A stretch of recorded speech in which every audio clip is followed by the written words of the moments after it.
எனதன்பு பள்ளி பருவத்தோழன் ஆலவாசூரனே, காரிருள் சூழ்ந்த வேளையில் நீ எனக்காக வெளிச்சத்தின் தீட்டல்களை கொண்டு வந்திருக்கிறாய். நீ சாதித்து விட்டாய். அந்த பூதனா, ஸ்ரீதரன், உத்கஜன் போன்ற அசுரர்கள் உயிரை கொடுத்தும் செய்ய முடியாத காரியத்தை ஒரு காரியம் மட்டும் பாக்கி இருக்கிறது. அந்த பலராமனை இங்கே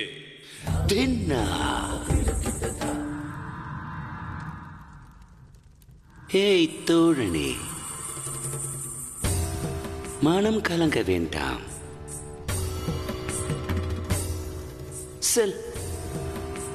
சென்று ஓய்வெடு. நீ மீண்டும் விழித்தெழும் வேளையில் அந்த பலராமனின் குரல் வளை உன் கையில் சிக்கி இருக்கும். நம்பிக்கை, அதீத நம்பிக்கை தான் உன்னை போன்ற அசுரர்களை மூழ்கடித்து விடுகிறது. இதே அதீத நம்பிக்கையினால் தான் பூதனா, ஸ்ரீதரன், உத்கஜனின் அழிவு ஏற்பட்டது. அதனால் வேண்டாம் தோழனே, நீயும் சென்று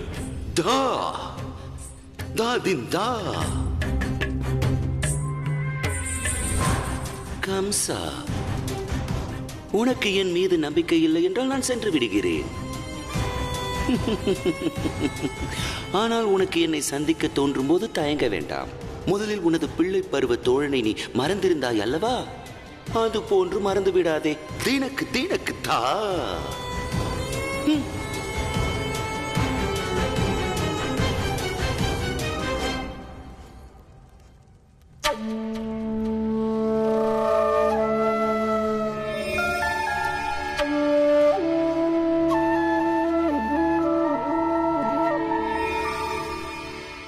நலம் உண்டாகட்டும்.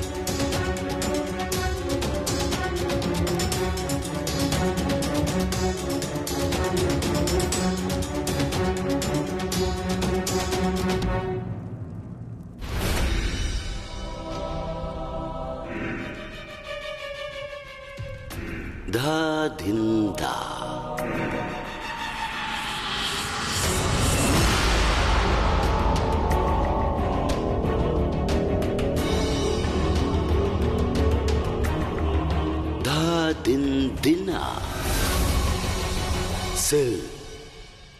சென்று அந்த கம்சனை கொன்றுவிடு.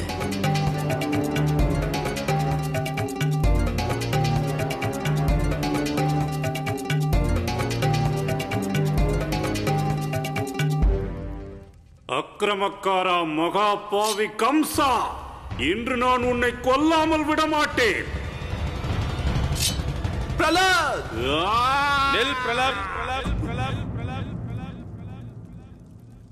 உன்னுடைய பகவான் நான். எனது கட்டளையை ஏற்று நட. இன்று நீ செய்த பாவங்களுக்கு தண்டனை அளித்தே தீருவேன் பாவி கம்சா. பாவி, குற்றம், தண்டனை, இதென்ன? என்னவாயிற்று என் மீது வைத்திருந்த பக்தி?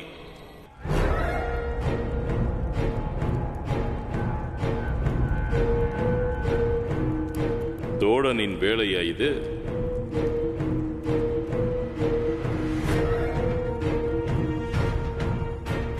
அமைதியாகிவிடு பிரலாத்.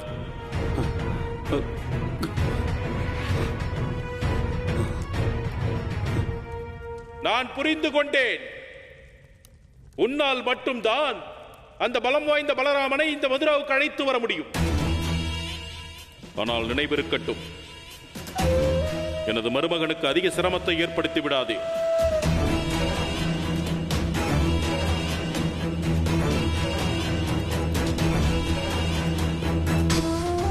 கடவுளே,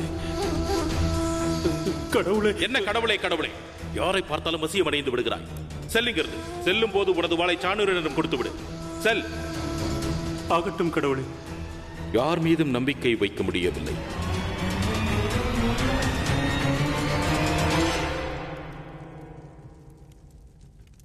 நட்பு கொள்பவர்கள் அனைவரும் நண்பர்கள் அல்ல. யார் மீது நம்பிக்கை வைக்க முடிகிறதோ அவனே உண்மையான நண்பன். எனது பால்ய சிநேகிதன் மீது எனக்கு முழு நம்பிக்கை இருக்கிறது. இப்போது அந்த பலராமனின் நிலை தாதிந்திந்தாதான். தினக்கு தினக்கு தின்.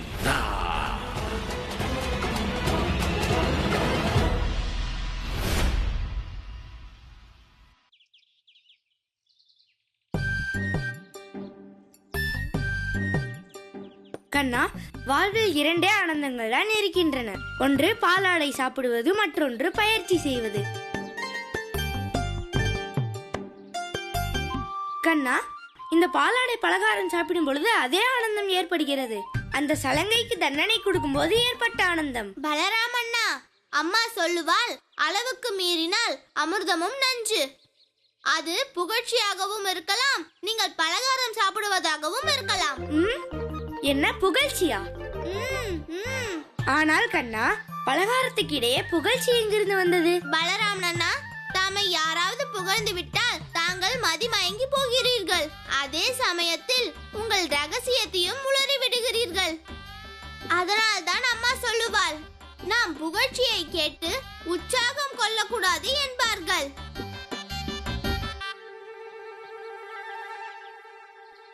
ஆனால் கண்ணா, நான் யாரிடமும் எதுவும் உளரவில்லையே.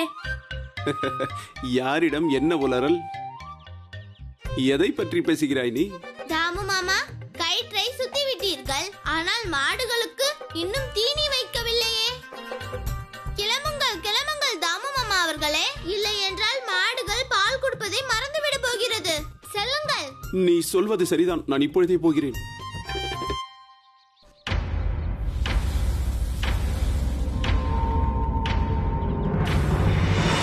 கண்ணா, முதலில் நீ இதை சொல், யாரிடம் நான் என்ன உளறேன்? பலராமன் அண்ணா, நீங்கள் சலங்கையிடம் ஏன் அப்படி சொன்னீர்கள்?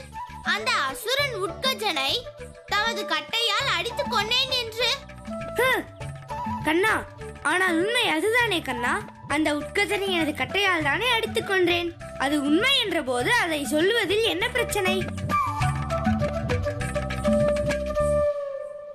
ஆனால் பலராமன் அண்ணா, சலங்கை இதை வேறு யாரிடமாவது சொல்லிவிட்டால் என்ன செய்வது? கண்ணா, இதை பற்றி நான் யோசிக்கவே இல்லை. யாராவது கோகுலவாசிகளுக்கு இதை பற்றி தெரிந்துவிட்டால் அவர்கள் மாட்டு வண்டியை தூக்குவதற்கு பதிலாக அசுரர்களை அழிப்பதற்கும் என்னை கூப்பிடுவார்கள். இந்த பலராமன் அண்ணன் இருக்கிறாரே, எதையும் சரியாக புரிந்து கொள்வதில்லை. நீ சொல்வது சரிதான் கண்ணா. அந்த சலங்கையின் புகழ்ச்சியில் மயங்கி நான் எனக்கே வேலை வைத்துக் கொண்டேன். தாதின் தின்னா. இப்போது அதிக வேலை செய்வதற்கு அதிக சக்தி தேவைப்படுகிறது. அதிக சக்தி அடைவதற்காக நான் அந்த பாலாடை பலகாரம் முழுவதும் மற்றும் அந்த லட்டு முழுவதும் முடித்தாக வேண்டும். அதுவரை நீ இந்த பிரச்சனைக்கு ஏதாவது தீர்வு யோசித்துக் கொண்டிரு. நீ பலராமன் அண்ணா,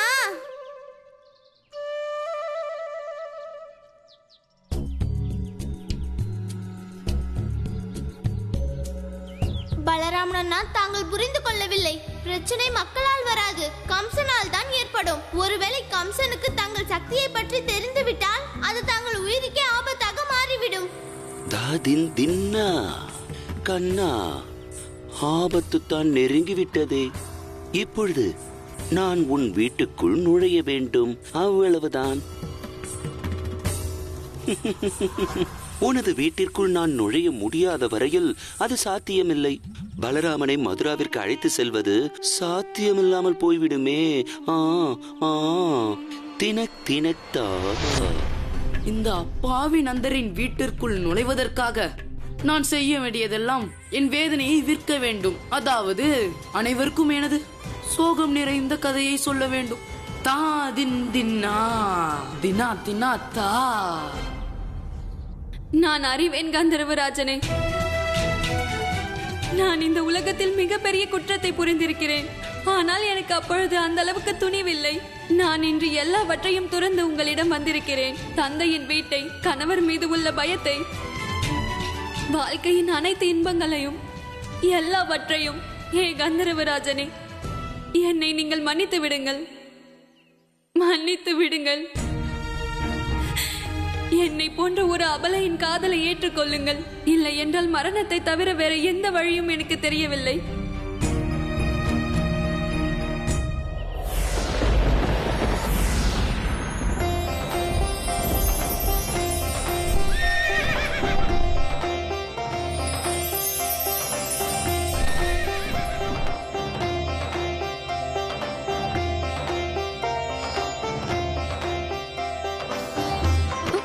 மலர்கள், இதன் அர்த்தம் என்ன?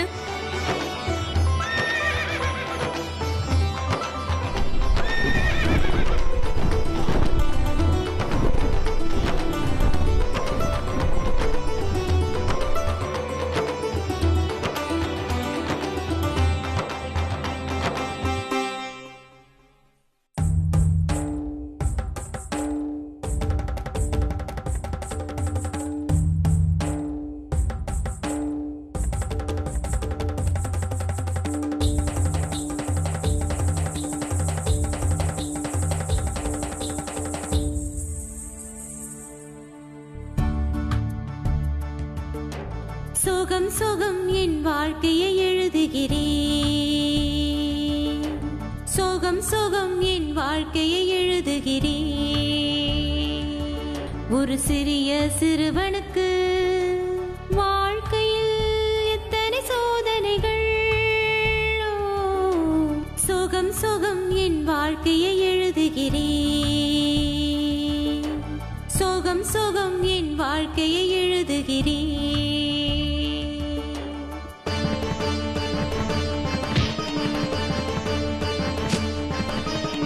இந்த சலங்கை வேதனை கடலில் தத்தளிக்கிறான்.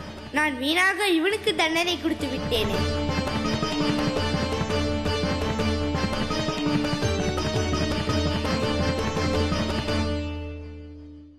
உயிர் நோக கீழே தள்ளினா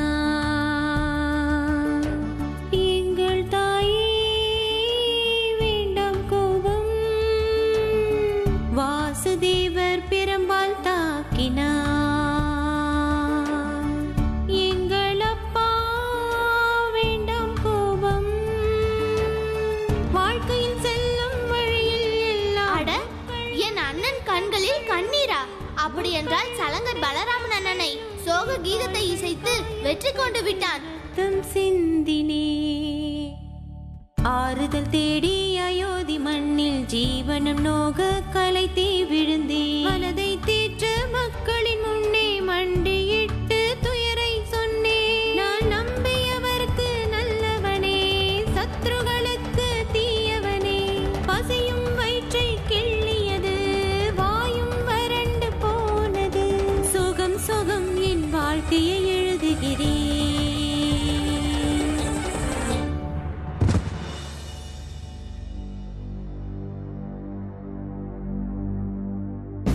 அட, நேற்றோ இவன் யுத்தத்துக்கு அழைப்பு விடுத்திருந்தான். ஆனால் இன்றோ சோகத்தில் மூழ்கி இருக்கிறானே. இவன் நடவடிக்கை முரணாக இருக்கிறதே.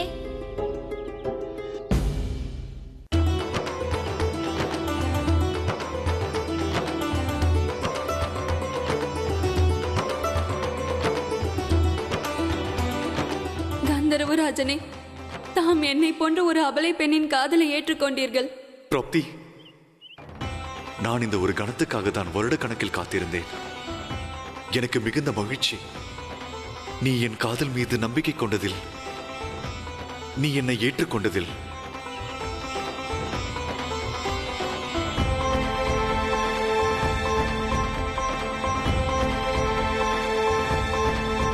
வா பிராப்தி, இந்த பூ உலகை விட்டு தூரமாக கந்தரலோகத்துக்கு.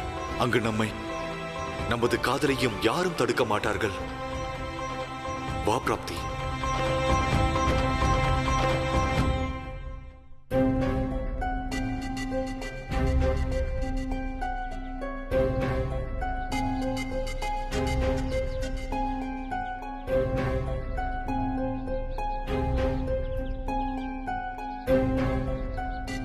அட, என்னவாயிற்று உனக்கு? அனைவரையும் அழ வைத்து நீ மயங்கி விட்டாயே. எழுந்திரு அனாதை சிறுவனே, உனது வேதனையை விற்று பிழைப்பு நடத்துபவனே, எழுந்திரு.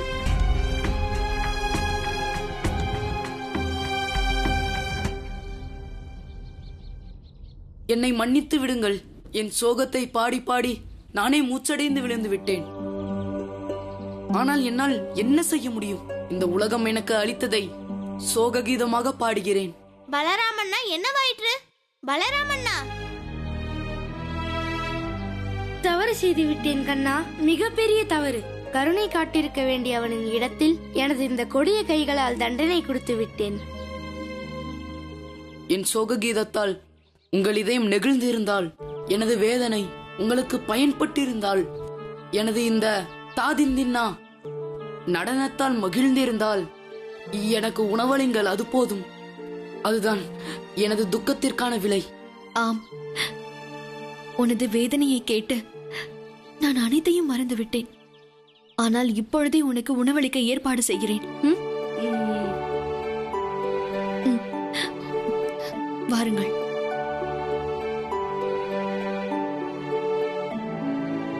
கண்ணா,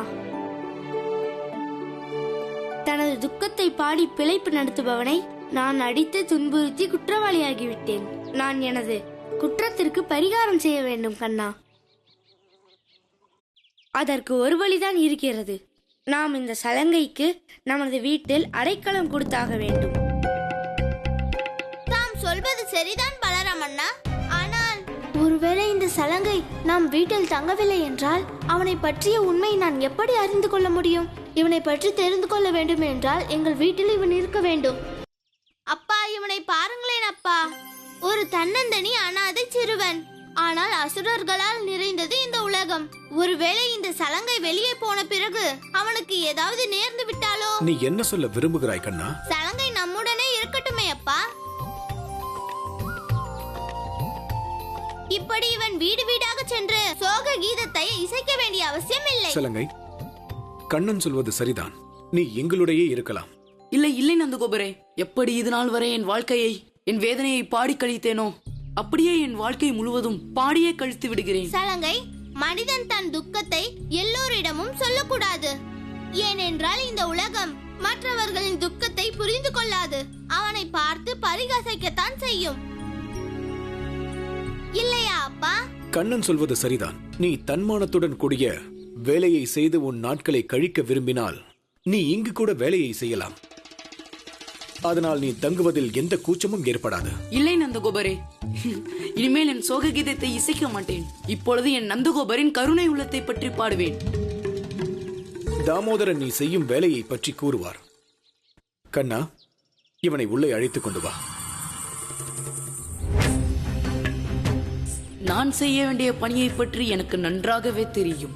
நந்தகோபரே, அந்த வேலையை முடிப்பதற்காக நான் உங்கள் வீட்டிற்குள் நுழைந்தாக வேண்டும். எப்படி பலராமனை இத்தனை நாட்களாக வீட்டில் மறைத்து வைத்திருந்தீர்களோ அதே போல் அவனை மதுரா அழைத்து செல்வதை யாராலும் தடுக்க முடியாது. தினக் தினக் தா.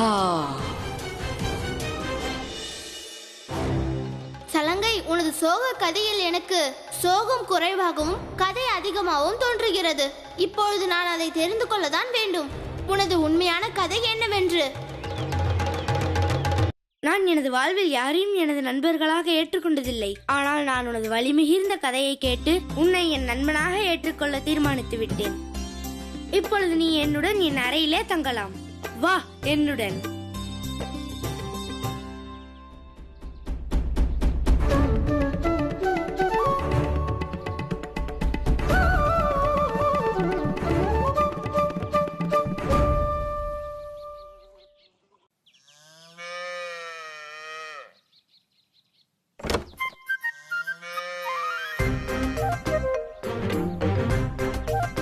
குட்டியே, நீ அவ்வளவு தூரத்திலிருந்து கண்ணனின் நன்றி செய்தியை கொண்டு வந்தாயா? அதற்கென்ன அவசியம் வந்துவிட்டது கண்ணுக்குட்டியே? ஏற்றுக்கொள்கிறேன். கண்ணனை பர்சானாவிற்கு அழைத்து செல்லாமல் இருந்தது அவளுக்கு நான் பெரிய உதவி செய்திருக்கிறேன்.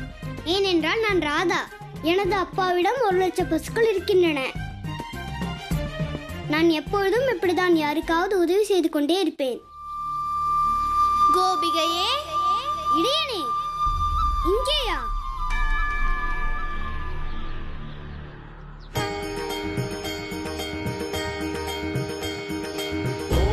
Shri Radha Krishna, Radha Krishna, Radha Krishna.